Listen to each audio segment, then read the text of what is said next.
হালকা কাপা কণ্ঠে নামটা বেরিয়ে এলো তার ঠোঁট থেকে। আজ 3 মাস হতে চলল, পুরো 3 মাস।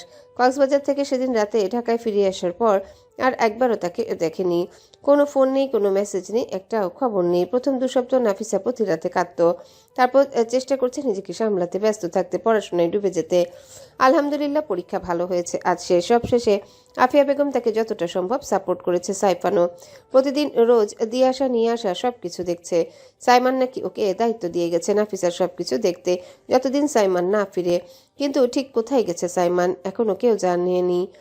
টেবিলে রাখা ঘড়িতে চোখ পড়তেই নাফিসার বুক ধরফর করে উঠল। 8:30 বাজে।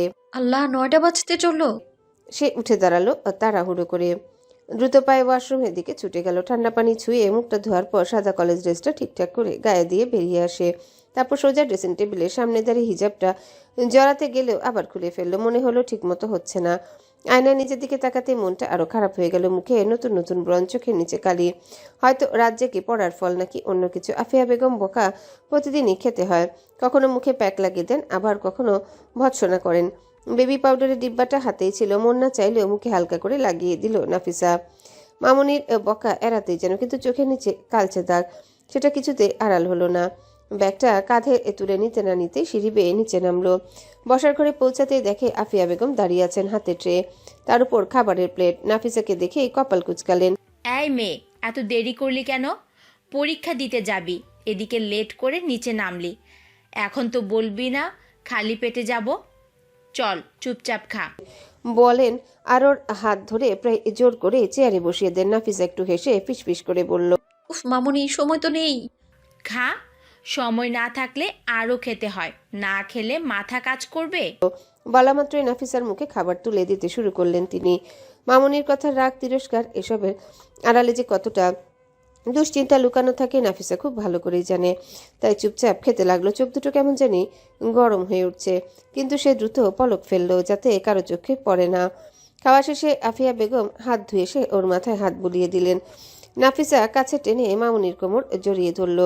বুকে মুখ গুজে থাকা মেয়েটার দিকে চেয়ে আফিয়া বেগমের মনটা কেমন যেন ধরে এলো। নরম স্বরে বললেন, সোনা মেয়ে, মনটা শক্ত করো। পরীক্ষা শেষ, তারপর অ্যাডমিশনের প্রস্তুতি শুরু হবে, তাই ভেঙে পড়লে চলবে না। নাফিসার গলা শুকিয়ে গেল, বুকটা ভারী হয়ে উঠল, তবুও কষ্ট চেপে শুধু বলল, হুম। আল্লাহ ভরসা, ভালো করে পরীক্ষা দিও, চিন্তা কইরো না, সব ঠিক হয়ে যাবে। বলে মাথায় একটা মায়া ভরা চুমু দিলেন। ঠিক তখনই বাইরে গাড়ির হর্ন, বিপ বিপ, আর দরজার পাশে দাঁড়িয়ে সাইফান ডেকে উঠল। কিরে ছোটু, রেডি? চল, দেরি হয়ে যাচ্ছে। নাফিসা ব্যাগ তুলে দৌড় দিল। সাইফান ওকে দেখে হেসে বলল, হেঁটে আসলে হবে না, একটু দৌড়াও। আজ কিন্তু শেষ পরীক্ষা, একটা মিনিটও লেট করা যাবে না। নাফিসা মুখ টিপে হাসলো। আসছি ভাইয়া, আসছি। গাড়িতে বসতেই হালকা বাতাস জানালার ভেতর দিয়ে ঢুকে মুখে লাগলো। দুজনে নীরবে কিছুক্ষণ রাস্তা দেখলো। তারপর সাইফান বলল, বনু, ভালো করে পরীক্ষা দিবি, ঠিক আছে? নিজের ওপর কনফিডেন্স রাখিস, শেষটা যেন বেস্ট হয়। নাফিসা মাথা নেড়ে বলল। ইনশাআল্লাহ। চোখ নামিয়ে জানালার বাইরে তাকিয়ে থাকে। গাছের ছায়া পেরিয়ে যাচ্ছে, রাস্তার পাশে হকার, রিক্সা, স্কুলের বাচ্চারা, সবকিছু চলতে আছে। শুধু তার পৃথিবীটা কোথাও থেমে আছে। কিছুক্ষণ চুপ থেকে সাইফান আবারও বলল, স্বরে অদ্ভুত গাম্ভীর্য, শোন, আমি আজকে নিতে আসবো না। নাফিসা চমকে তাকালো। কেন? ড্রাইভার কাকা নিতে আসবে। আব্বু আমাকে জরুরি কাজে 1 সপ্তাহের জন্য বাইরে পাঠাচ্ছে। তাই তো এই কয়দিনে নিজের খেয়াল রাখিস। তোর কিছু হলে তোর জামাই আমার গলায় ছুরি বসাবে। হালকা হেসে বলল। তারপর নাফিসার দিকে তাকিয়ে দেখলো ওর মুখটা মলিন হয়ে গেছে। কথা ঘুরিয়ে আবারও বলা শুরু করলো, বাসায় গিয়ে আম্মুর সঙ্গে থাকবি, কোনো সমস্যা হলে তাকে বলবি। আর চিন্তা নিস না, ভাইয়া খুব তাড়াতাড়ি চলে আসবে। শেষ কথাটা বলার সময় সাইফানের গলা খানিকটা নরম হয়ে গেল। নাফিসা জিজ্ঞাসা করতে চাইলো, সাইমান সম্পর্কে কিছু জানো? কিন্তু বলল না। জানে উত্তর কি আসবে, বরাবরের মতোই না, শুধু আস্তে করে বলল, হবে ভাইয়া, ইনশাআল্লাহ। কথা বলতে বলতে গাড়ি কলেজের সামনে থামলো। নাফিসা নেমে দাঁড়াতেই সাইফানও নেমে পড়লো। সে নাফিসার মাথায় আলতো হাত রেখে বলল, ভালো করে দিবি, আর কিছু চিন্তা করবি না। একটা ছোট্ট হাসি দিয়ে বিদায় জানালো। সে গাড়িতে উঠে চলে গেল। নাফিসা গভীর শ্বাস নিল, ব্যাগের স্ট্র্যাপ ঠিক করলো। তারপর কলেজের গেটে ভিড় ঠেলে ভিতরে ঢুকলো। ভেতরে ঢোকার পর হঠাৎ পিছন থেকে আওয়াজ আসলো, এই নাফি, এইদিকে। নাফিসা তাকাতেই দেখে মেহরাব আর মেহেরিন হাত নেড়ে ডাকছে। তারা দুজনেই আগে এসেছে। নাফিসার মুখ দেখে অবাক হয়ে গেল।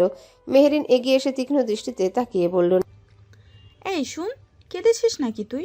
নাফিসা তাড়াতাড়ি চোখ ঘুরিয়ে নিল, মুচকি হাসলো। কোথায় ধুলো পড়েছে? মেহরাব হেসে বলল, দুলা চোখের ভিতরে নাকি হৃদয়ের ভিতরে? এই তুই এত পরে পরীক্ষা নিয়ে টেনশনে থাকিস কেন রে? ঠিক তো সব আমাদের দুজনে থেকে ভালো রেজাল্ট করবি, এটা নিয়ে এত গানার কি আছে? আজব পাবলিক তুই। নাফিসা রাগী লুকে তাকালো মেহরাবের দিকে। সেই দৃষ্টি দেখে মেহরাব ভয়পট ভান করলো। মেহেরিন এবার বলে উঠল, হয়েছে যত ঢং করা, দেরি হয়ে যাচ্ছে, তাড়াতাড়ি রুমের ভিতরে চল, ঘন্টা দিয়ে দিয়েছে। বলেই তিনজন যার যার পরীক্ষার কেন্দ্রে চলে গেল। ভার্সিটি এই ক্যাম্পাসের বিস্তীর্ণ সবুজ মাঠের এক কোণায় বসে আছে রিশা আর জারিন। অনেকটা দূরে ছায়া ঢাকা বেঞ্চগুলোতে পাখির ডাক মিলিয়ে যাচ্ছে কোলাহলের সাথে। ছেলেমেয়েরা কেউ ক্লাসে যাচ্ছে, কেউ গ্রুপ করে দাঁড়িয়ে আড্ডা দিচ্ছে। এই যেন তারুণ্যের গুঞ্জন ভরা জগৎ। কিন্তু এই রঙিন ভিড়ের মাঝে বেমানানভাবে নিস্তব্ধ বসে আছে রিশা। মুখটা শুকনো, চোখের নিচে কালচে দাগ। বই খুলে রেখেছে কিন্তু পৃষ্ঠা উল্টাচ্ছে না। একই জায়গায় মিনিটের পর মিনিট তাকিয়ে আছে। জারিন পাশে বসে থেকে ওর মুখের দিকে তাকিয়ে দীর্ঘশ্বাস ফেলল। গত 3 মাস ধরে একই অবস্থা, নিস্তব্ধ, চুপচাপ। একেবারে ভেতরটা মরুভূমি হয়ে গেছে। মেয়েটা আগের রিশার সাথে মিলে না। জারিন প্রতিদিনই চেষ্টা করে, কথা বলে, গল্প করে, জোকস মারে, কিন্তু না, তাতে রিশার মনটা হাসে না, একদমই না। সবচেয়ে বড় সমস্যা আকাশের ব্যাপারটা। আকাশ যেভাবে রিশাকে সম্পূর্ণ ইগনোর করছে, যেন কোনো পরিচয়ই নেই। একটা কথাও বলে না, দেখা হলেও চোখ ঘুরিয়ে চলে যায়। এই অবস্থায় জারিন আর সাইফান একদিন ঠিক করলো আকাশের সাথে একবার কথা বলতে হবে। এমন করে তো আর চলতে পারে না। সাইফান রিশার আকাশের সম্পর্কটা এখনো মানতে পারেনি, তবু রিশার অবস্থা দেখেও 4 দিনের বোঝানোতে আজকাল তেমন একটা রিয়াকশন দেখায় না ব্যাপারটায়। একবার জারিন তার হটকারী জেদি স্টাইলে সেদিন সাইফানকে বলেছিল, চলেন ভাই, একবার গিয়ে ছেলেটার মাথায় হাতুড়ি মারি, সব ঠিক হয়ে যাবে। সাইফান রাজি ছিল না, তবু শেষ পর্যন্ত জারিন তাকে রাজি করিয়েছিল। দুজন একসাথে গিয়েছিল আকাশের কাছে।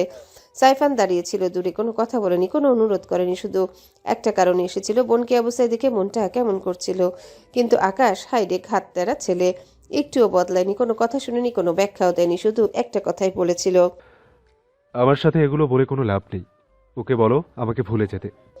সাইফান আকাশের আচরণে আরো ছুটে যায়, ছুটে আকাশকে মারতে যায়, কিন্তু জারিন অনেক কষ্টে থামিয়ে নিয়ে আসে। এরপর থেকে সে যেন আরো বেশি ইগনোর করা শুরু করলো। দেখলে পাশ কাটিয়ে যায়, চারিপাশে যেন বাতাসই নেই। রিশাকে দেখে তার চোখে মুহূর্তে ভয় ছায়া, কিন্তু মুখে কঠোরতা। আর মজার বিষয় হলো, এসবের ভিতর রিশার ঝামেলা সামলাতে সামলাতে জারিন আর সাইফান নিজেদের অজান্তে একদম কাছে চলে এসেছে। এত কাছে যে ওদের কথার মধ্যে প্রেম কম, কিন্তু ঝগড়া, খুনসুটি, মাখামাখি এগুলাই বেশি। আজও সেই ক্যাম্পাসের বেঞ্চে বসে 2 বান্ধবী। জারিন বারবার বলছে, রিশু, চল না ফুচকা খাই। এত চুপচাপ লাগে কেন? চল না রে প্লিজ। রিশা বয়ে মুখ গুজে রেখে বলল, জরুরি পড়া আছে। তা বলে আবারও সেই একই লাইন পড়ছে 10 মিনিট ধরে।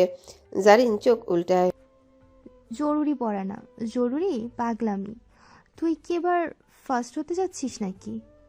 কোনো উত্তর নেই। জারিন এবার বইটা রিশার হাত থেকে টেনে নিল। এই, কথা বলবি? রিশা বিরক্ত হয়ে তাকালো। কি রে, মাথা খাস না? মাথা খাই? জারিন ভ্রু তুলল। তাহলে তোর এই মুখ দেখে কি করব? এত কুৎসিত হয়ে গেছিস, 2 দিনে বুড়ি হয়ে যাবি। রিশার চোখ জ্বলে উঠল। তুই আমাকে বুড়ি বললি? আর কি, চেহারা দেখ, পালাইতে ইচ্ছে করে।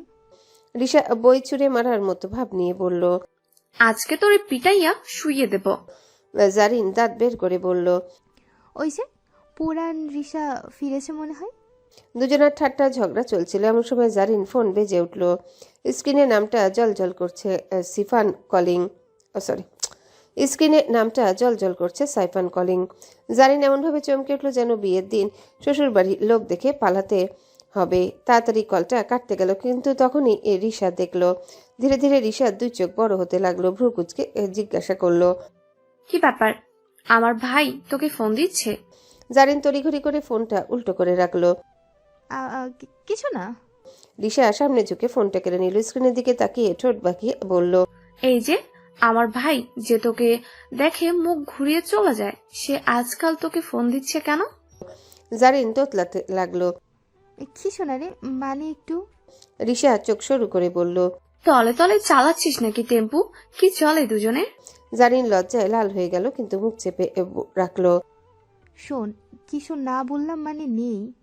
রিশা বই গুটিয়ে ব্যাগে ঢোকাতে ঢোকাতে বলল। আচ্ছা ঠিক আছে, তুই ম্যানেজ কর, আমি বাসায় যাই, জরুরি কাজ আছে। জারিন উঠে দাঁড়িয়ে বলল। এই কোথায়? বাড়ি। একদম ফ্ল্যাট ভাঙা গলায় বলে রিশা চলে গেল। জারিন দীর্ঘশ্বাস ফেলতে না ফেলতে আবারও ফোন বেজে উঠল। এইবারও সাইফান। জারিন কাপা গলায় ধরল। তোমার জন্য অল্পের জন্য ধরা খেয়ে যাচ্ছিলাম রিশার কাছে। মাথায় কিছু থাকে তোমার? ফোনের ওপাশ থেকে সাইফান চেঁচিয়ে উঠল। চশমা, কল কেটে দিবি কেন? আমি কি তোর চাকর? আর আমার ভাব দেখাস কেন? জারিন চোখ পাকালো। ভাব দেখাই?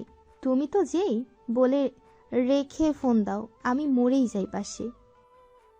শোনো, গেটের বাইরে দাঁড়িয়ে আছি, তাড়াতাড়ি আসো। অপেক্ষা করতে পারবো না, 2 ঘন্টা পরে ফ্লাইট। তোমার সাথে দেখা করেই যাব। জারিনের বুক ধরফর করে উঠল। এই মানুষটাকে সে যতই গালি দিক, মুখ ফিরিয়ে যাক, ভেতরের কোথাও একটা টান তো আছে। এর আগেও সে সেটাকে অস্বীকার করতে পারে না।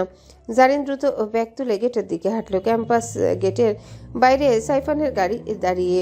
সে সানগ্লাস খুলে তাকালো জারিনের দিকে অদ্ভুত নরম চোখে। এমন চোখ সাধারণত জারিন দেখে না তার কাছে। জারিন আসতে সাইফান বলল। ফার্স্ট ওঠো। জারিন মুখ বাঁকালে উঠে বসলো। গাড়ি চলল কিছু দূর। ফাঁকা রাস্তার দিকে সাইফান হঠাৎ গাড়ি থামালো। জানালা দিয়ে বাতাস ঢুকছে, জারিনের চুল উঠছে। সাইফান ধীরে ধীরে ওর দিকে ঘুরলো, চোখে দুষ্টু ঝিলিক। আঙ্গুল দিয়ে নিজের ঠোঁটের দিকে ইশারা করলো। একটা চুমা দাও। জারিন হতভম্ব হয়ে তাকালো। তুমি কি কথা বলছো? সাইফান নাছোড়বান্দা। দাও না, তুমি আমার গার্লফ্রেন্ড, তাইলে এত কৃপণতা কেন? তোর কি লজ্জা শরম কিছু নাই? লজ্জা পরে পাবো, এখন দাও। জারিন চোখ বড় করে বলে উঠল। এই ধালা বিলাই, এসব অকাজের ইশারা আমার দিকে দিস না। বিয়ের আগে এগুলো চলবে না, খবরদার। সাইফান হতাশ হয়ে মাথা পেছনে ঠেকিয়ে বলল। চশমা আপা, তুই আমার বালের গার্লফ্রেন্ড, একটা চুম্মা দিস না? একবার ভুল করে তোর অমৃত খেয়েছিলাম, তারপর থেকে খাবার সুযোগই পাইনি। তুই কি আমারে ফকির বানাইছিস? জারিন ধপ করে ওর বাহুতে খুশি মারল। অসভ্য লোক একটা। সাইফান বেখাপ্পা হেসে বলল। অসভ্য হলেও আমি তোমার বেবি। আমি এতদিনে তোরে বিয়া কইরা বাচ্চার বাপ হইতাম, বাচ্চা কামিং কামিং পর্যায়ে থাকতো, কিন্তু আমার ভাইরা যে আসে না, তাই তো। জারিন গালের দুপাশ লাল হয়ে তাকালো। তোমাকে সহ্য করি কেন বলো তো? সাইফান ঠোঁট কেটে হেসে বলল। তোর মর আমারে চায় চশমা। জারিন আর কিছু বলল না, জানালার বাইরে তাকালো। চোখে রাগ, কিন্তু ভেতরে অদ্ভুত নরম একটা কাঁপুনি। এভাবে ঝগড়া করতে করতে দুজনের দিন চলে যায়, কিন্তু এটাই তাদের মিষ্টি প্রেম, যেখানে ভালোবাসা কম, শব্দ বেশি, রাগ বেশি, খুনসুটি বেশি, কিন্তু তবুও এই রাগের আড়ালে একটা আসল টান লুকিয়ে আছে। পরীক্ষা শেষ হতে আর মাত্র 15 মিনিট বাকি। ক্লাসরুমে তখন এক ধরনের তীব্র নীরবতা, যেন সবাই নিজের সময়ের সঙ্গে যুদ্ধ করছে। ক্লাসরুমের বড় ঘড়িটা যখন শেষ 15 ঘন্টা বাজালো, নাফিসার বুকের ভেতরটা আরও কেঁপে উঠল। সামনের খাতায় চোখ রাখতে সবকিছু ঝাপসা হয়ে উঠেছে। অসুস্থ শরীর, মাথার ভেতর ভারী চাপ, চোখের সামনে হালকা অন্ধকার নেমে আসা, সব মিলিয়ে লেখাটা তার পক্ষে কঠিন হয়ে দাঁড়িয়েছে। তবু সে থেমে থাকেনি। কলমটা শক্ত করে ধরে বাকিটুকু লেখা শুরু করলো। হাত কাঁপছে, আঙ্গুলগুলো অবশ হয়ে যাচ্ছে। শেষ লাইনটা যখন কাঁপা কাঁপা অক্ষরে লিখে ফেললো, ঠিক তখনই ঘন্টা বেজে উঠল। পুরো ক্লাসরুম যেন হঠাৎ নিঃশ্বাস ছেড়ে দিল। সবাই যে যার খাতা জমা দিয়ে দ্রুত বেরিয়ে যেতে লাগলো, কিন্তু নাফিসা তাদের মতো উঠার মতো অবস্থায় নেই। ধীরে ধীরে আস্তে আস্তে সে নিজের কলমটা রেখে চোখ বন্ধ করলো 2 সেকেন্ডের জন্য। মাথাটা একটু ভারী, শরীরটা আরো ঢলে পড়ার মতো। খাতা জমা দিয়ে নাফিসা দরজার দিকে হাঁটতে শুরু করলো। পায়ে যেন শক্তি নেই। বাইরে যখন বেরিয়ে এলো, তখনও মাঠে তেমন ভিড় নেই। এদিকটা আগেই বেশ ফাঁকা হয়ে গেছে, কিন্তু দূর থেকে 2টা পরিচিত মুখ তাকে দেখে হাত নাড়ল। মেহরাব আর মেহরিন দুজনে দাঁড়িয়ে আছে, তাদের চোখে স্পষ্ট উদ্বেগ। আজ নাফিসার কেমন লাগছে সেটা তারা সকাল থেকে বুঝতে পারছিল, তাই পরীক্ষা শেষ হওয়ার আগেই এসে দাঁড়িয়ে আছে, যাতে বের হওয়ার সাথে সাথেই তাকে নিতে পারে। নাফিসা একটু দূর থেকে ওদের দেখে হালকা করে হাসলো, খুবই ম্লান, খুবই ক্লান্ত একটা হাসি। তবু ওদের জন্য সে চেষ্টা করলো নিজের ভারসাম্য ধরে রাখতে। সিঁড়ি দিয়ে নামতে নামতে তার পা টলমল করছে। মেহরাব আর মেহরিন ওকে নামতে দেখে দ্রুত এগিয়ে এলো। আর মাত্র তিনটা সিঁড়ি বাকি। ঠিক তখনই বিপদটা ঘটলো। নাফিসা পা বাড়াতে হঠাৎ মাথার ভেতর ঘোরের ঝাঁকুনি। চারিপাশ অন্ধকার হয়ে গেল। শরীরটা যেন আর নিজের নিয়ন্ত্রণও নেই। সে মেহে বলার চেষ্টা করছিল, কিন্তু শব্দটা ঠিকমতো বের হওয়ার আগে পুরো শরীরটা ঢলে পড়ল। চোখ বন্ধ হয়ে গেল। শেষে 2টা সিঁড়ি বেয়ে এসে নিচে পড়ে গেল জোরে। মাথাটা সিঁড়ির কিনারে লেগে গভীর একটা কেটে গেল। সঙ্গে সঙ্গে রক্ত বের হতে শুরু করলো। দৃশ্যটা দেখে মেহরাব আর মেহরিন দুজনে চিৎকার করে উঠল। নাফু! মেহরিনের চোখে জল সঙ্গে সঙ্গে বেরিয়ে এলো। সে দৌড়ে নেমে এসে নাফিসার মাথা তুলে নিজের কোলে রাখতে গেল, কিন্তু ইতিমধ্যে কিছু স্টুডেন্ট কাছে এগিয়ে এসেছে। তেমন ভিড় নেই, তবু যে কজন আছে সবাই ছুটে এলো সাহায্য করতে। মেহরিন হাঁটু গেড়ে বসে নিয়ে নাফিসার মাথাটা নিজের কোলে টেনে নিল।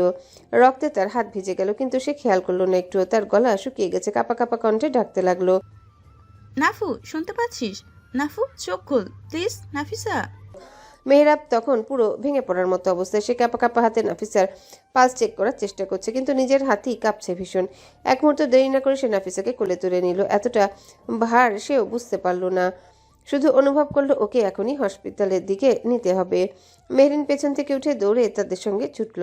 চারিপাশে কিছু শিক্ষক তখন খবর শুনে বেরিয়ে আসছেন, কিন্তু তারা আসার আগেই মেহরাব জোরে বলল, দরজা খুলে ধরো, আমরা হাসপাতালে নিয়ে যাচ্ছি। ওরা গাড়ির দিকে দৌড়ে ছুটল। এক স্টুডেন্ট দরজা খুলে ধরল। মেহরাব নাফিসাকে পেছনের সিটে শুইয়ে দিল। মেহরিন তার মাথাটা ধরে রাখলো যাতে রক্তের চাপ না বাড়ে। গাড়ি স্টার্ট হতেই মেহরাব ব্রেক ছাড়লো না এক মুহূর্ত। পুরো স্পিডে ছুটে চলল হাসপাতালে। এদিকে পেছনের সিটে মেহরিন বারবার নাফিসার গাল চাপড়ে ডাকছিল, নাফু, শোনো প্লিজ, চোখ খোলো। কিছু হবে না, কিছু হবে না, আমরা আছি, প্লিজ চোখ খোলো। কিন্তু নাফিসা এখনো অচেতন। তার নিঃশ্বাস খুব মৃদু। রক্তে হাত ভিজে যাচ্ছে। মেহরিনের চোখের জল থামছেই না। হাত কাঁপছে, মনে হচ্ছে বুকটা ফেটে যাবে। অন্যদিকে স্কুলে থাকা কিছু শিক্ষক ঘটনাটা শুনে দৌড়ে নিচে নেমে এসেছিলেন, কিন্তু ততক্ষণে মেহরাব নাফিসাকে নিয়ে চলে গেছে। তাই দ্রুত স্কুল অফিস থেকে নাফিসার বাড়িতে ফোন করা হলো। হ্যালো, আমরা স্কুল থেকে বলছি। আপনার মেয়েকে দ্রুত হাসপাতালে নিয়ে যাওয়া হয়েছে। মনে হচ্ছে মাথায় আঘাত পেয়েছে। কেবিনের দরজার ঠিক বাইরে দাঁড়িয়ে আছেন আফিয়া বেগম। ফোন পর পর থেকে উনি একটানা কাঁদছেন। শাড়ির আঁচলে ভিজে উঠছে বারবার চোখ মুছতে মুছতে।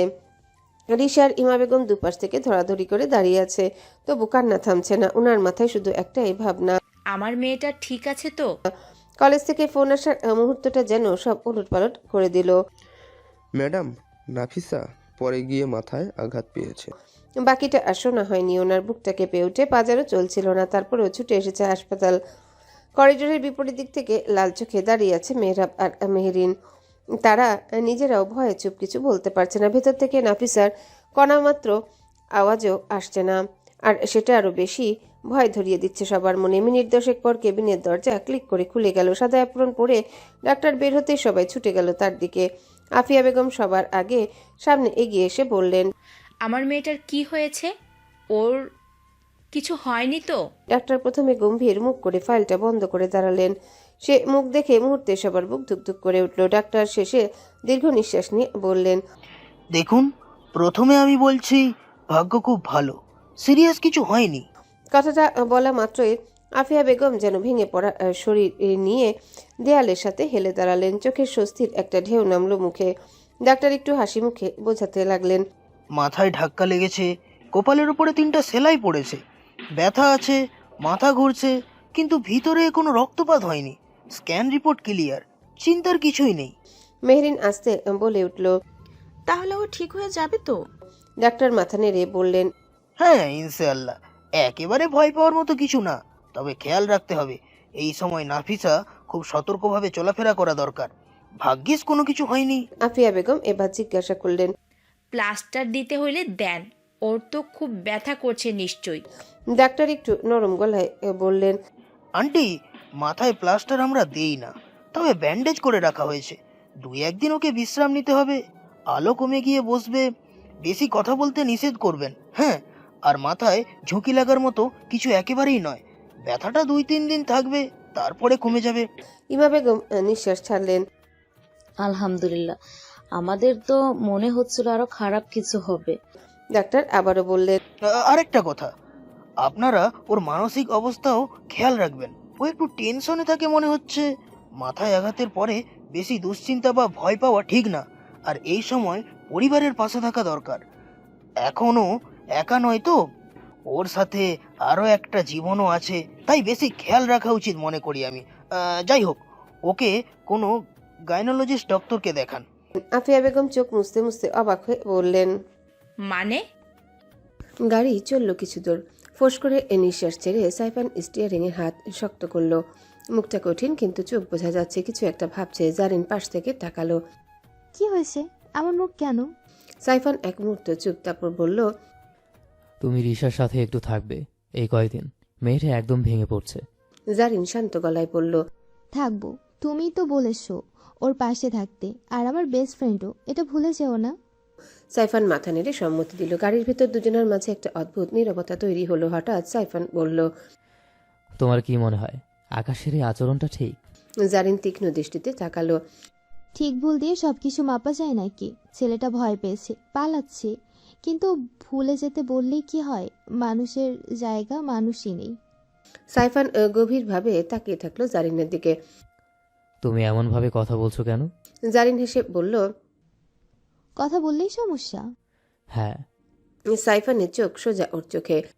তুমি যেভাবে কথা বলো তাতে মনে হয় তুমি অনেক কিছু বোঝো। জারিন মুখ ফিরিয়ে জানালার বাইরে তাকালো। হ্যাঁ বুঝি, কিন্তু তুমি বুঝতে চাও না। এই কথায় সাইফান চুপ হয়ে গেল। দুজনের মাঝে আবারও নীরবতা নেমে এলো। গাড়ি একটা মোড় ঘুরতে সাইফান বলল, চশমা, হ্যাঁ? আমি না থাকলে নিজের খেয়াল রাখবে, রিশারও। জারিন ভ্রু কুচকে তাকালো। তুমি কি যাচ্ছ যুদ্ধ করতে? নাটক বাদ দাও। সাইফান হাসলো একটু, খুব হালকা। শুধু বললাম তুমি থাকলে আমার মনটা শান্ত থাকে।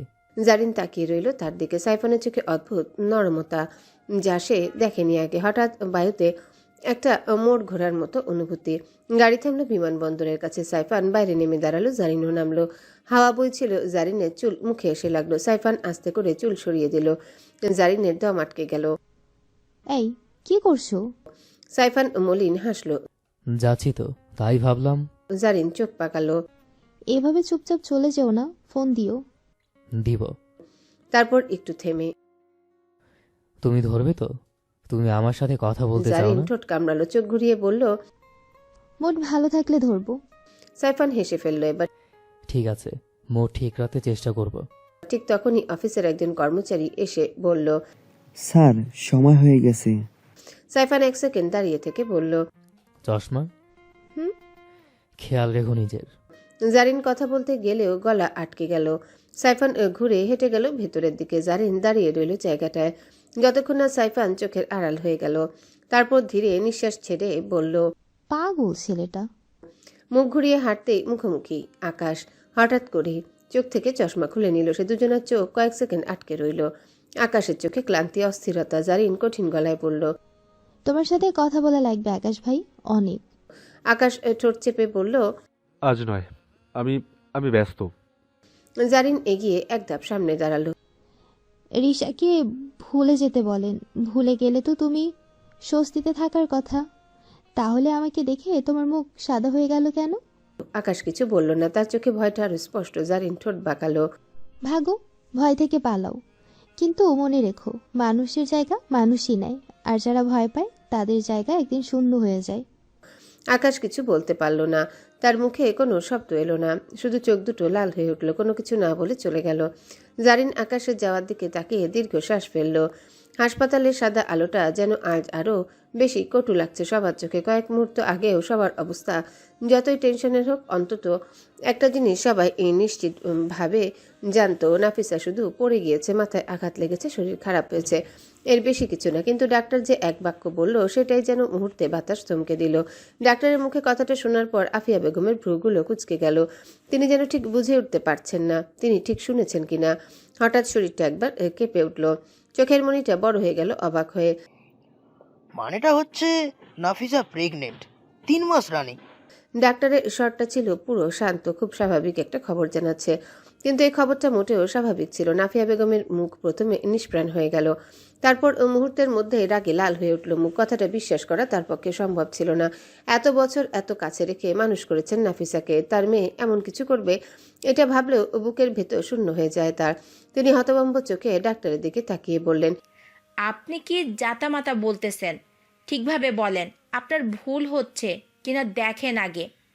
গলার স্বর কেঁপে উঠল। ইমা বেগম সাথে সাথে এগিয়ে এসে তার কাঁধে হাত রাখলো। রিশা আর মেহেরিন এক মুহূর্ত থমকে দাঁড়িয়ে গেছে। এরা দুজনেও যেন আকাশ থেকে পড়েছে। এতক্ষণ যা শুনেছে সবই যেন ভুল।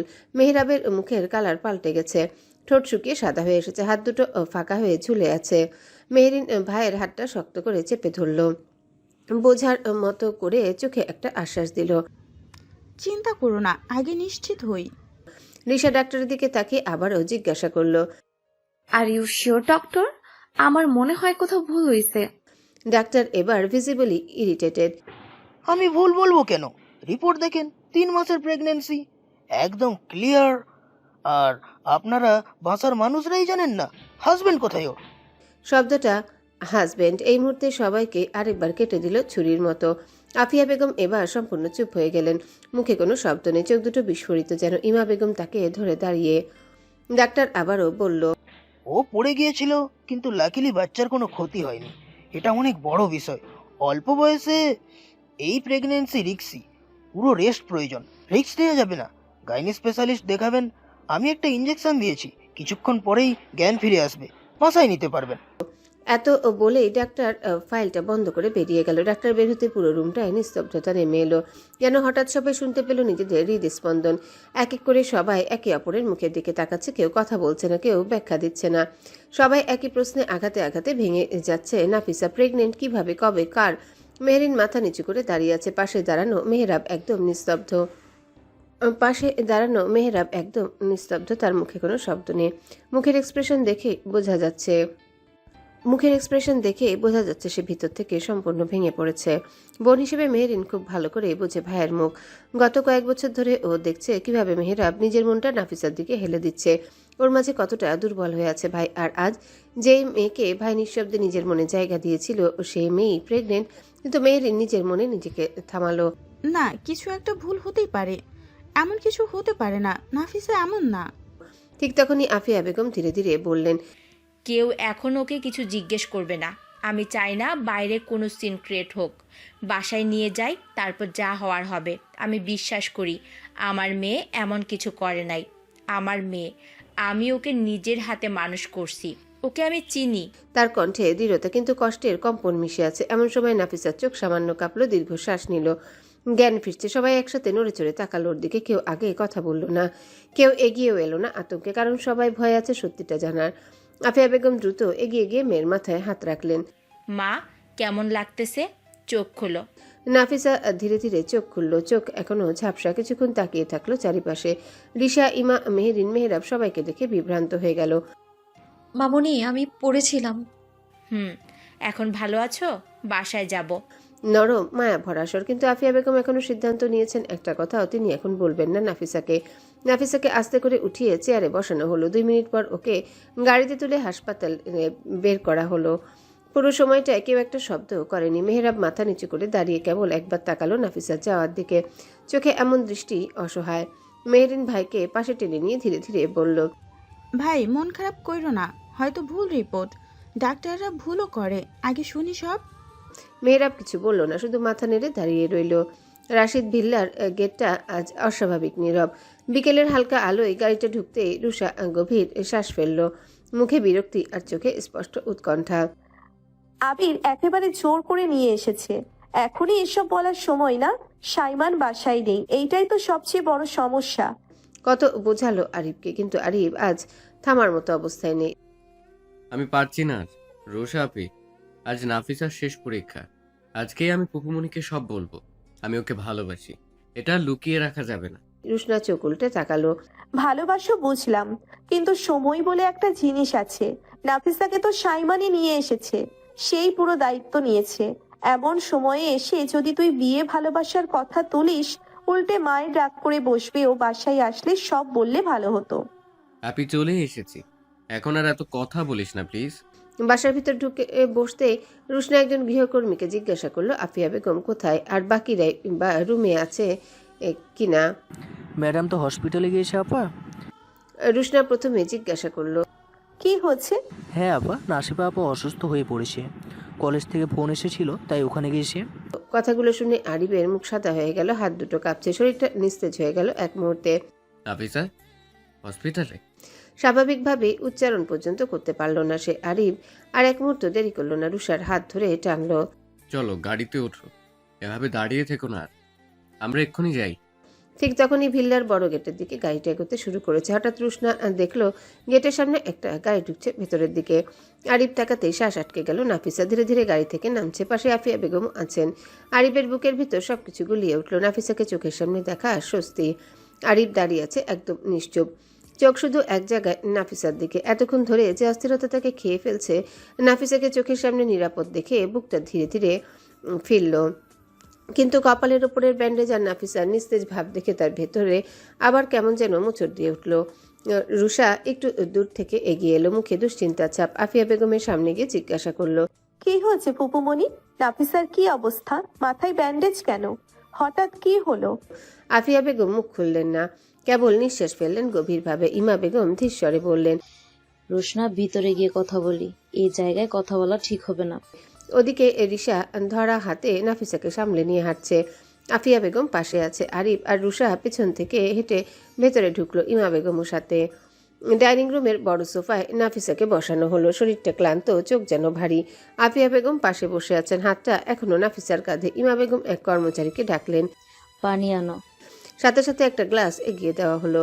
আফিয়া বেগম নিজের হাতে গ্লাসটা তুলে নিলেন, ধীর ভঙ্গিতে নাফিসাকে পানি খাওয়ালেন। খাওয়াতে খাওয়াতে তার চোখ থেকে দুফোঁটা পানি গড়িয়ে পড়ল গালে।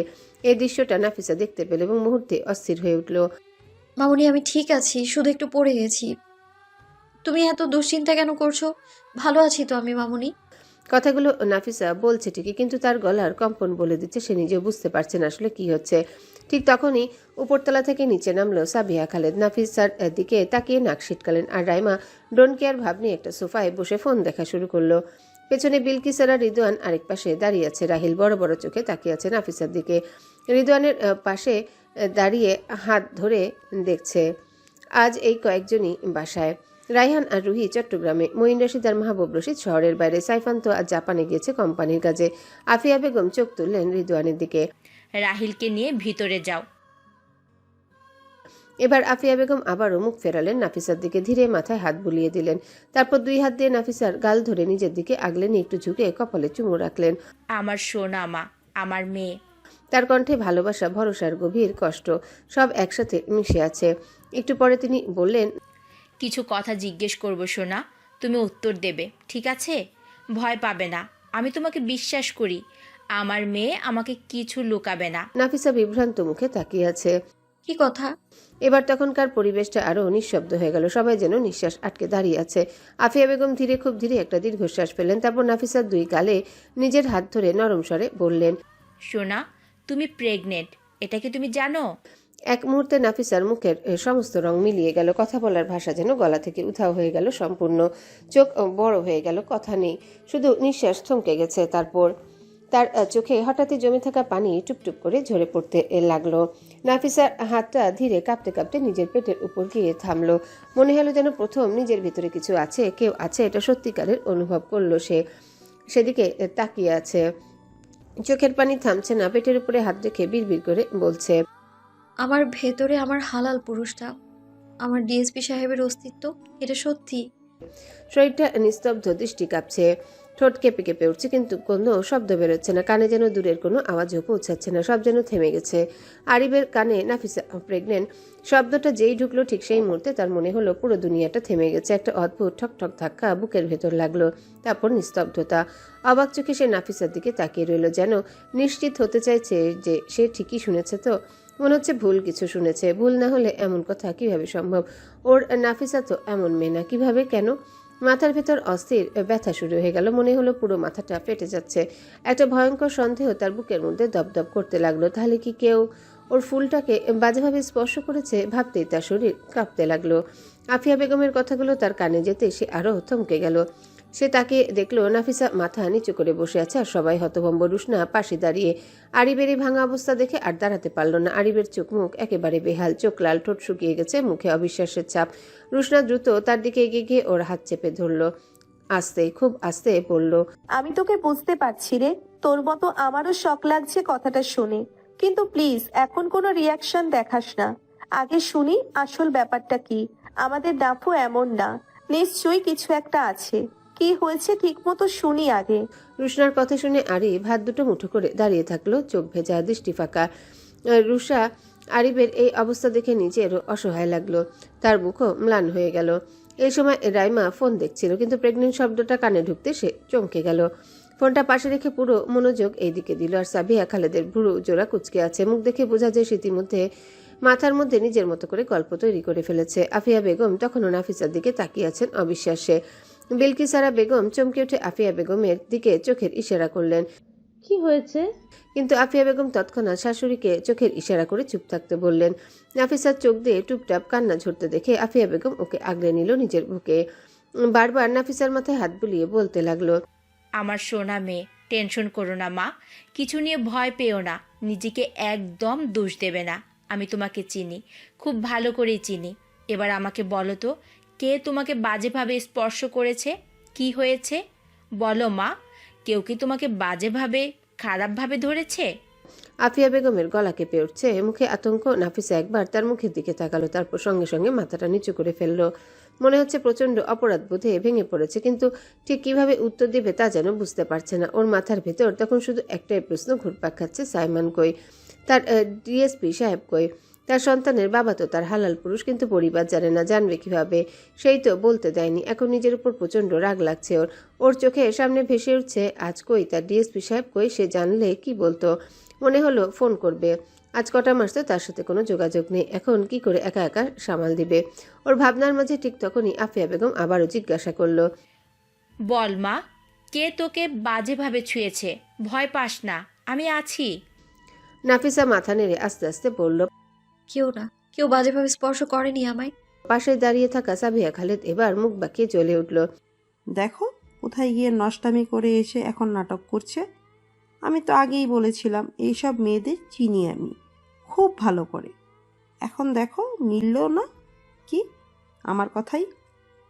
এসব থার্ড ক্লাস মেয়েদের বাড়িতে জায়গা দিতে মানা করেছিলাম যে, আর তোমরা না শুনে আদর যত্নে মাথায় তুলেছ।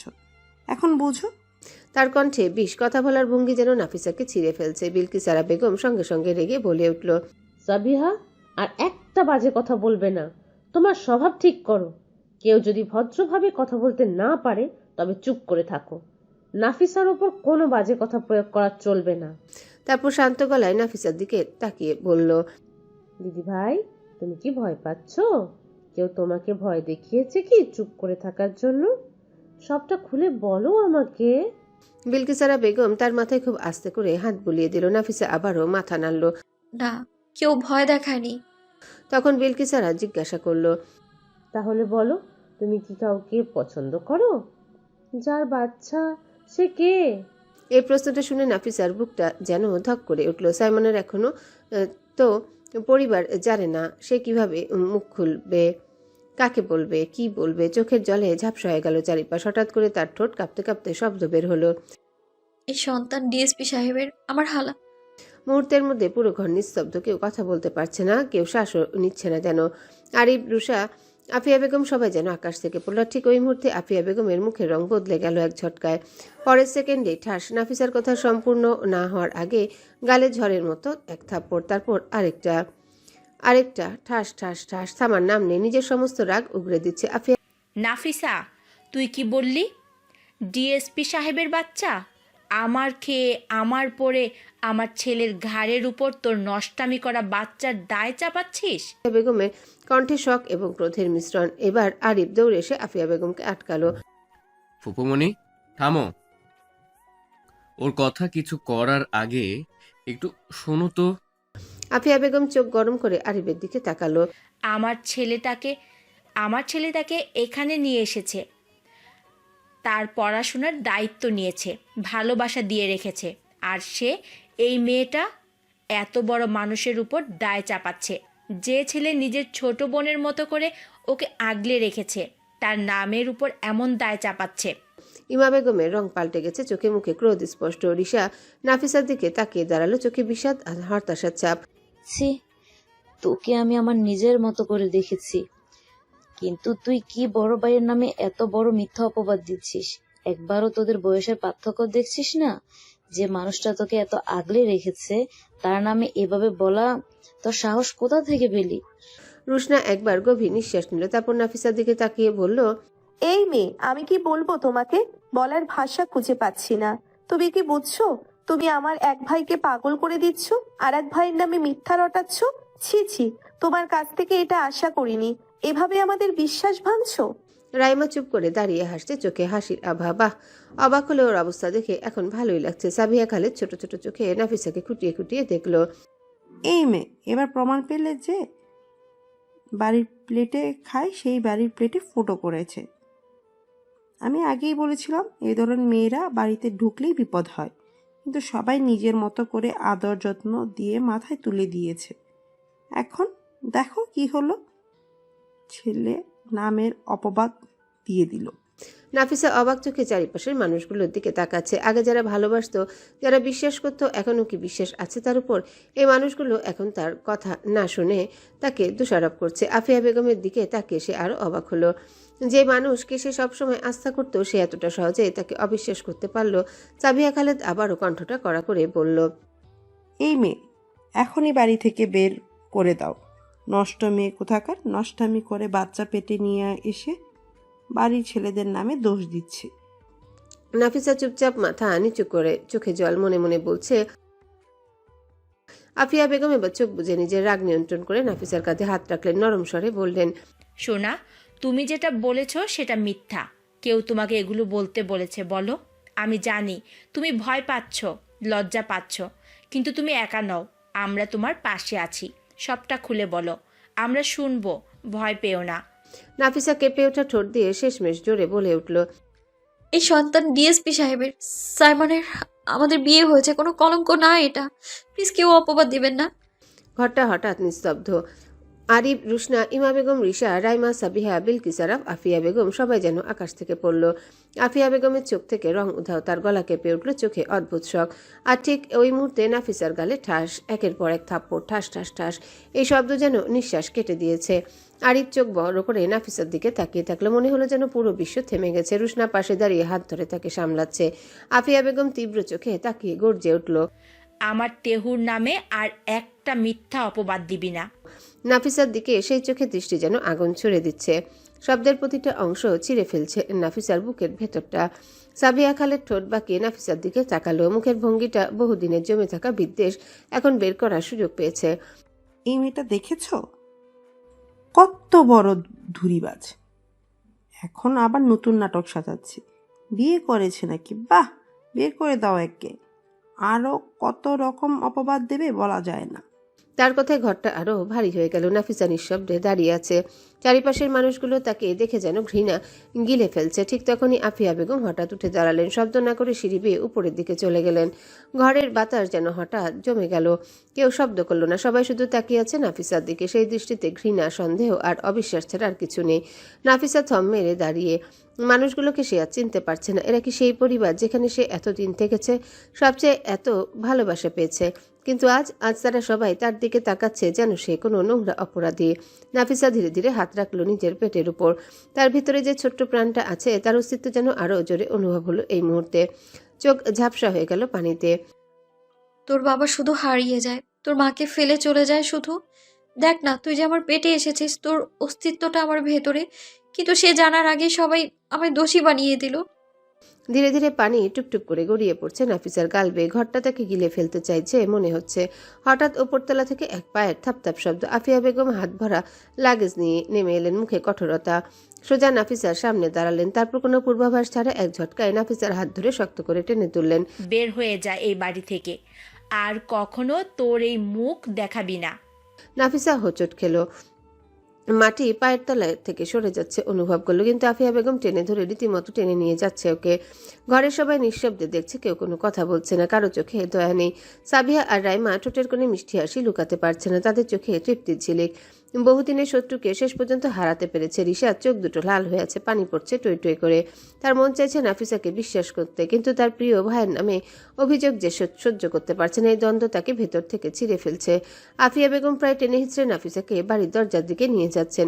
ঠিক তখনই পেছন থেকে কড়া গলায় বিলকিস আর রাশিদ বললেন, আফিয়া, যেখানে আছো সেখানেই দাঁড়িয়ে যাও। আফিয়া থমকে গেলেন। বিলকিসারা ধীরে ধীরে এগিয়ে এসে বললেন, ভুলে যেও না, তোমার থেকেও বড় কেউ এই বাড়িতে আছে। আমি তোমার শাশুড়ি। আমি এখনো বেঁচে আছি। পুরো ব্যাপারটা আমাকে বুঝতে দাও। আফিয়া বেগম দাঁত চাপা মুখে ফিরে তাকালেন, চোখে রাগের আগুন। আমি কিছু বুঝতে চাই না। আমার তেহুর নামে কোনো অপবাদ আমি শুনবো না। মাফ করবেন না আপনার সাথে বেয়াদবি করার জন্য। শাশুড়ির কোনো কথা শোনার চেষ্টা করলো না। দৃঢ়ভঙ্গিতে নাফিসাকে আবার টেনে ধরলেন। নাফিসা পা সামলাতে পারছে না, হোঁচট খেতে খেতে একেবারে বাড়ির বাইরে এসে পৌঁছালো। বাইরের ঠান্ডা বাতাস মুখে লাগতে শরীরটা কেঁপে উঠল। দরজার সামনে দাঁড়িয়ে আফিয়া বেগম 2 হাত দিয়ে নাফিসাকে ধাক্কা দিয়ে সরিয়ে দিলেন। ধাপ। নাফিসা টলে পড়ে গেল মাটিতে। পাশের টেবিলটা উল্টে গেল। আফিয়া বেগম দরজার সামনে দাঁড়িয়ে ফুঁসিয়ে উঠলেন, এই বাড়ির সীমানায় যাতে আর না দেখা মিলে তোর, বের হয়ে যা। তারপর দরজাটা জোরে ধারাম করে বন্ধ হয়ে গেল। নাফিসা মাটিতে বসে রইল, দরজার দিকে তাকিয়ে, চোখে কেবল অবিশ্বাস আর অসহায়তা। ডিএসপি সাহেব, আজ আপনার অভাবটা আমায় সত্যি সত্যি কুড়ে কুড়ে খাচ্ছে, ছিন্ন ভিন্ন করে দিচ্ছে আমায়। কোথায় আপনি? আমার জন্য না হোক, আপনার সন্তানটার জন্য অন্তত একটু তাড়াতাড়ি আসতেন। আমি এখন কোথায় যাব? কার কাছে যাব আমি? আমাদের ভালোবাসার চিহ্নটাকে আমি একা কিভাবে আগলে রাখবো?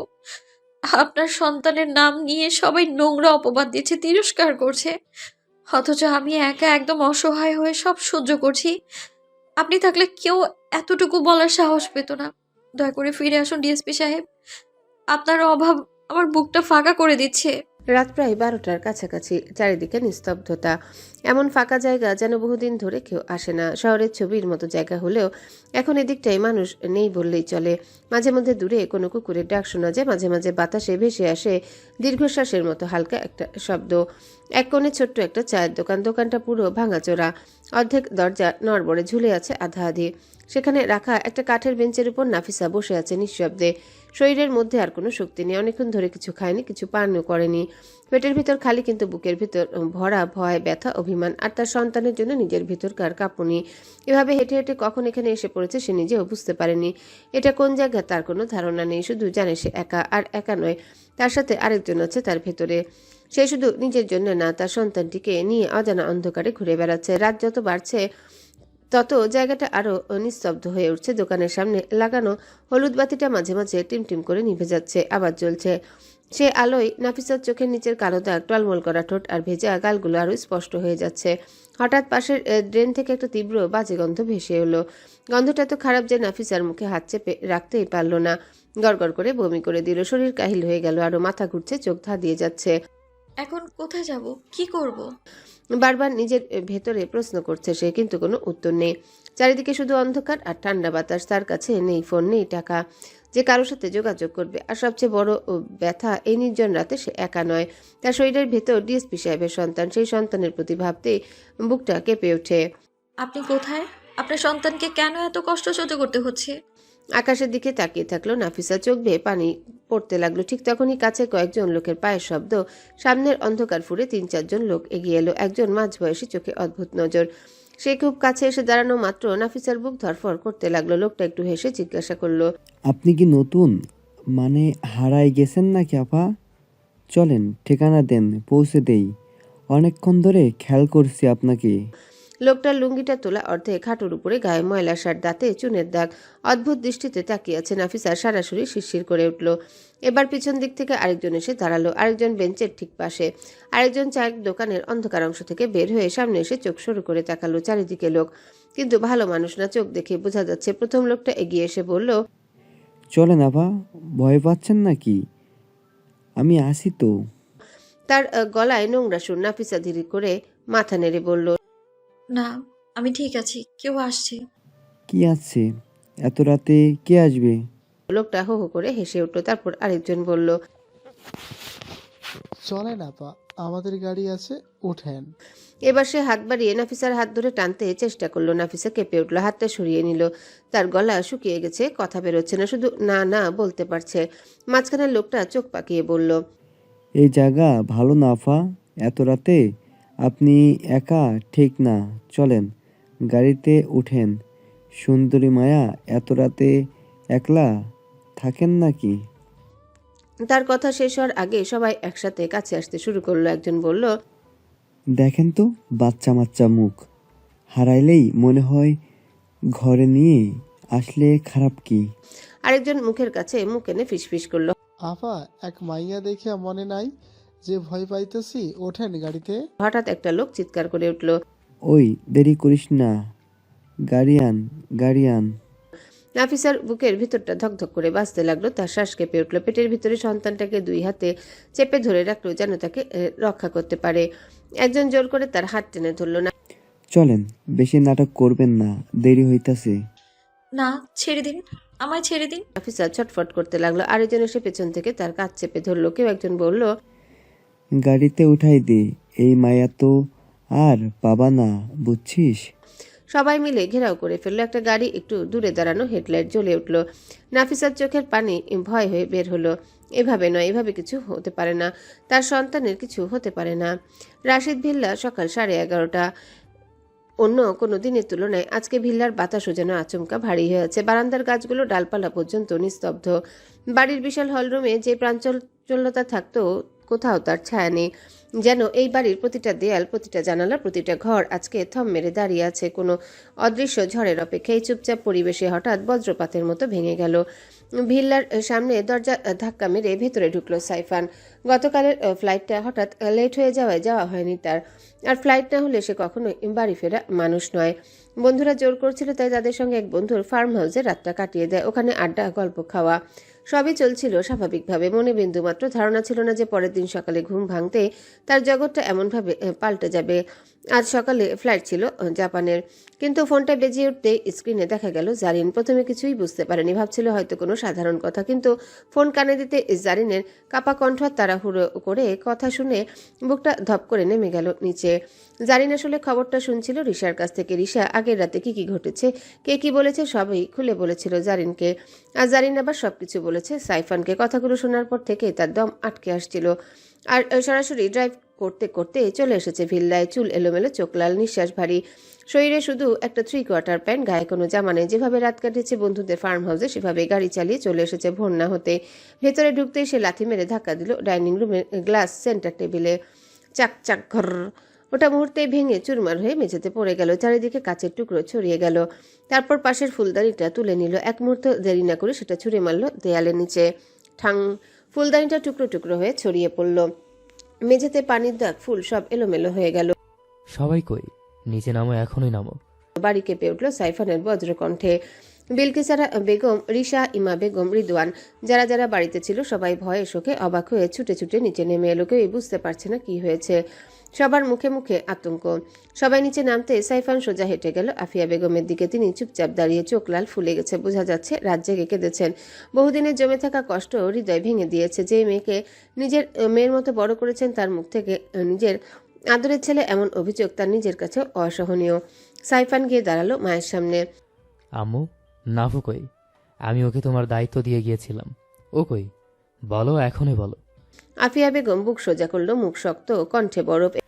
নাই, বাড়িতে কোনো বেইমানের নাম আমি দ্বিতীয়বার উচ্চারণ করতে চাই না। এই কথাটা শুনে সাইফানের চোখ শুরু হয়ে গেল চোয়াল শক্ত। কে বেইমান আম্মু? আমি এত কিছু বুঝি না। নাফিসাকে এখনই সামনে আনবা, এখনই, মানে এখনই। সাইফান আবার চিৎকার করে উঠল। বিলকিসারা বেগম তাড়াতাড়ি এগিয়ে এসে নরম সুরে বলল, দাদু ভাই, আগে একটু বসে শান্ত হও, কথা বলে। বসার অবস্থায় নাই দাদুন, নাফিসাকে চাই, এখনই চাই। দাও আমাকে আম্মু। ও কই? কথা শেষ করার আগে সাইফান আবারও পাশে থাকা বড় ফুলের পটটা মাটিতে আছাড় মারল। চূর্ণ ভাঙচুর, সবাই চমকে উঠল। ইমা বেগম কেঁপে হাত মুখে দিল। রিশার শ্বাস আটকে গেল। ঠিক তখনই সাবিহা খালেদ এগিয়ে এসে ঠোঁট বিকিয়ে বিরক্তিতে বলল, এইসব কি নাটক? তোমাকেও কি বশ করে নিয়েছে ওই বেয়াদব মেয়ে? ধরিবাজ মেয়ে কোথাকার, বাড়ির ছেলেদের মাথা খাইছে নষ্ট, পেটে নোংরা কি নিয়ে ঘুরে বেড়াচ্ছে আবার। আর কোনো কথা শেষ করতে পারল না। সাইফান গর্জে উঠল, আরেকটা বাজে কথা বললে আপনার জিহ্বা টেনে ছিঁড়ে দিব। আপনি আমার কে হন তা দেখব না। সাবিহা খালেদ হতভম্ব হয়ে পিছিয়ে গেল। ঠিক সেই সময় বাড়ির সামনের দরজা খুলে ভেতরে ঢুকলো মাহবুব রাশিদ ও মঈন রাশিদ। সাইমান ফোন করে জরুরি বলে ডেকেছে। এমন এর আগে কোনোদিনও জরুরি তলবে ডাকেনি। তারা বুঝতে পারছে কিছু বড় ঘটনা ঘটেছে। দেরি না করে তাড়াতাড়ি বাড়ির দিকে রওনা দিয়েছে। ভেতরে ঢুকে তারা দেখলো বাড়ির অস্থির পরিস্থিতি, ভাঙা জিনিসপত্র। মাহবুব রাশিদ সাইফানের গালে একটা থাপ্পড় বসিয়ে দিয়ে গম্ভীর কণ্ঠে বললেন, সাইফান, ভদ্রভাবে কথা বলো। ওটা তোমার ফুফি, মুখ সামলে কথা বলো। এটা শুনে সাইফান আর ধরে রাখতে পারল না। বাবার দিকে তাকিয়ে চোখ পানিতে ভরা, একদম ভেঙে কান্না করে উঠল। আবু, তুমি দেখছো না কি বাজে কথা বলছে আমার নাফিসাকে নিয়ে? সাবিহা খালেদ তখন নাক সিটকে কাঁদতে লাগলো। ভাইজান, দেখছো কেমন ব্যবহার করছে? এক বাইরের মেয়ের জন্য আমাকে অপমান করছে। আমি আর থাকবো না এই বাসায়, আমি চট্টগ্রাম চলে যাব। সাইফান এবার সম্পূর্ণ ঘুরে দাঁড়ালো। এই দরজা দিয়ে বের হয়ে যান, আপনাকে আর সহ্য হয় না। নিজের ফুবি বলতে ঘেন্না লাগে। সাবিহা খালেদের মুখটা কালো হয়ে গেল সাথে সাথে। তারপর সাইফান মায়ের দিকে তাকালো। আম্মু, কাকে দুশ্চরিত্রা বললো তুমি? নাফিসাকে তুমি এনে দিবে এখনই। মাহবুব রাশিদ এবার রাগে বললেন, তোমার মায়ের সাথে কথা বলার ভঙ্গি ঠিক করো। আরেক জায়গায় গিয়ে বসে তারপর বলো কি হয়েছে। সাইফান চিৎকার করে উত্তর দিল। আমি কোথাও বসবো না, আমার নাফিসা কই প্রথমে সেটা বলবেন। আফিয়া বেগম মুখ শক্ত করে বললেন, নাই, কোনো বেইমান এই বাড়িতে থাকবে না। সাইফান তার মায়ের দিকে তাকে স্থির কণ্ঠে বলল, এই কথাটা তুমি তোমার আদরের বড় ছেলের সামনে বলতে পারবে তো আম্মু? সবাই স্তব্ধ। মাহবুব রাশিদ ভ্রু কুচকে বললেন, মানে? সাইফান এবার হাঁটু ভেঙে মেঝেতে বসে পড়ল, মাথা ধরে কাঁদতে লাগলো। আব্বু, ভাই যদি জানতে পারে নাফিসার সাথে কি হয়েছে, যদি ওকে না পাই, ভাই মরে যাবে, পাগল হয়ে যাবেও। নাফিসা হচ্ছে তার স্ত্রী, বিয়ের 4 বছর। আমাকে দায়িত্ব দিয়ে গেছিল ওকে দেখে রাখার। মঈন রাশিদ সামনে এসে সাইফানকে জড়িয়ে ধরল। বাবা, সাইমান আর নাফিসা বিয়ে করেছে? তুই কি বলছিস সাইফান? সাইফান কাঁদতে কাঁদতে বলল, হ্যাঁ ছোট আব্বু, সাইমান ভাইয়ের বউ নাফিসা, ওরা বিয়ে করেছে। আর এখন এই বাড়ির উত্তরাধিকারী আসতে চলেছে, আমাদের রক্ত। কিন্তু বাড়ির মানুষ তাকে কলঙ্ক লাগিয়ে বের করেছে। পুরো বাড়িতে স্তব্ধতা, কারো চোখের পলক পড়ে না। রিসা মুখে হাত রেখে দাঁড়িয়ে। ইমা বেগম অবাক। রাইমা ফিসফিস করে কালো হয়ে যাওয়া মুখে বলল, নাফিসা ভাবি। মাহবুব রাশিদ চেয়ারে হেলান দিয়ে বসলেন।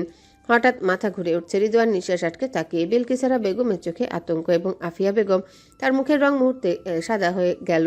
চোখ দুটো বড় হয়ে উঠল, ঠোঁট কাঁপতে লাগলো। হাত শক্ত করে চেপে ধরলেন বুকের কাছে। তার মনে যেন বজ্রপাত পড়ল। নাফু, আমার ছেলের বউ, আমার মা হওয়া মেয়েকে আমি।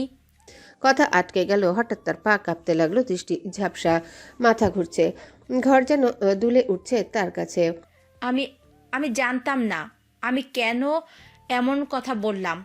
আমার নাফু, আমার। ঠাস, আফিয়া বেগম মেঝেতে লুটিয়ে পড়লেন। সবাই ছুটে গেল তার দিকে। বিলকিসারা বেগম চিৎকার করে উঠল, আফিয়া, বৌমা! ইমা বেগম দৌড়ে পানি আনতে গেল। মাহবুব রাশিদ স্ত্রীকে কাঁপতে থাকা হাতে মাথা কোলে নিল। মঈন রাশিদ তাড়াহুড়ো করে নারী পরীক্ষা করলেন। ভাইয়া, প্রেশার বেড়ে গেছে, অবস্থা খারাপ। রিদওয়ান দৌড়ে ফোন বের করলো ডাক্তারের। সাইফান মায়ের হাত ধরে কান্নায় ভেঙে পড়ল। আম্মু ওঠো প্লিজ আম্মু, নাফু আমার ভাইয়ের স্ত্রী, সে দোষী না। তুমি জানলে এমন করতে না। আমি জানি আম্মু, চোখ খোলো। আফিয়া বেগম অজ্ঞান অবস্থায়, অশ্রুসিক্ত চোখ বেয়ে এক ফোঁটা পানি গড়িয়ে পড়ল। মনে হচ্ছে ভেতরে ভেতরে তার সমস্ত শক্তি ভেঙে চুরমার হয়ে গেছে। বাড়ির বাতাস দম বন্ধ হয়ে গেল। অন্ধকার ঘরটা যেন আরো গাঢ় হয়ে উঠেছে। জানালার ভাঙা কাচ দিয়ে ঢোকা বাতাসও যেন কাঁদছে। স্যাঁতস্যাঁতে গন্ধে নাফিসার মাথা ঝিমঝিম করছে। নোংরা বিছানার উপর তাকে ফেলে এই লোকগুলো চারিপাশে দাঁড়িয়ে আছে এমনভাবে যেন জঙ্গলের মধ্যে হারিয়ে যাওয়া কোনো অসহায় প্রাণীকে ঘিরে ফেলেছে হিংস্র নেকড়ে। নাফিসা হাত পা ছটফট করতে করতে ক্লান্ত হয়ে গেছে, গলা শুকিয়ে গেছে, ঠোঁট দুটো ফেটে রক্ত উঠছে সামান্য। তার চোখে এখন ভয় নেই, বরং একটা গভীর অসহায়তা, একটা মাতৃত্বের ব্যথা। ধরে রাখা লোকগুলোর হাত শক্ত হতে থাকলে নাফিসা মরিয়া হয়ে মাথা তুলে ফিসফিস করে বলল, আল্লাহ বাঁচান, কেউ বাঁচান। তার কথা দেয়ালে প্রতিধ্বনি হয়ে ফিরে এলো, কিন্তু সাহায্য আসছে না। যে লোকটা সামনে দাঁড়িয়েছিল আরেক ধাপ এগিয়ে এসে কর্কশ হাসিতে বলল, এই কান্নাকাটি করলে চলবে না, আজকে তোর অভিনয় কাজে লাগবে না। এখন কেউ তোকে বাঁচাতে আসবো না। লোকগুলোর বাঁকা হাসি আর দূরের কুকুরগুলোর ডাকে পুরো পরিবেশটাকে আরো ভয়ঙ্কর লাগছিল। কিন্তু হঠাৎই নাফিসা চোখ শক্ত করে বন্ধ করলো। তার বুকের ভিতর কেমন যেন মুচড় দিয়ে উঠল। অভ্যাসের মতো, স্বভাবের মতো যার নাম শুনলেই তার ভরসা ফিরে আসে। আল্লাহ সহায় হও, আমার ডিএসপি সাহেবকে আমার কাছে পাঠিয়ে দাও।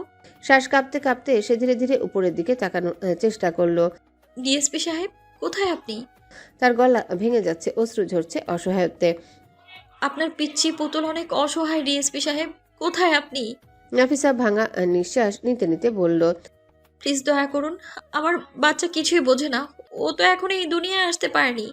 তার এক হাত শক্তভাবে চেপে ধরা লোকটা চিৎকার করে বলল, চুপ শালি, আবার মুখ খুললেই। কথা শেষ করার আগেই নাফিসা কেঁদে উঠল। প্লিজ আমার পেটে বাচ্চা, প্লিজ দয়া করে আমার ক্ষতি করবেন না, আমায় ছেড়ে দিন, আল্লাহর দোহাই লাগে। অসহায়ভাবে চিৎকার করে উঠল, ডিএসপি সাহেব, আপনার বাচ্চার জন্য হলেও আসেন, আপনার পিচ্চি পুতুল ডাকছে, দয়া করে আসেন, আপনার খুবই প্রয়োজন এখন।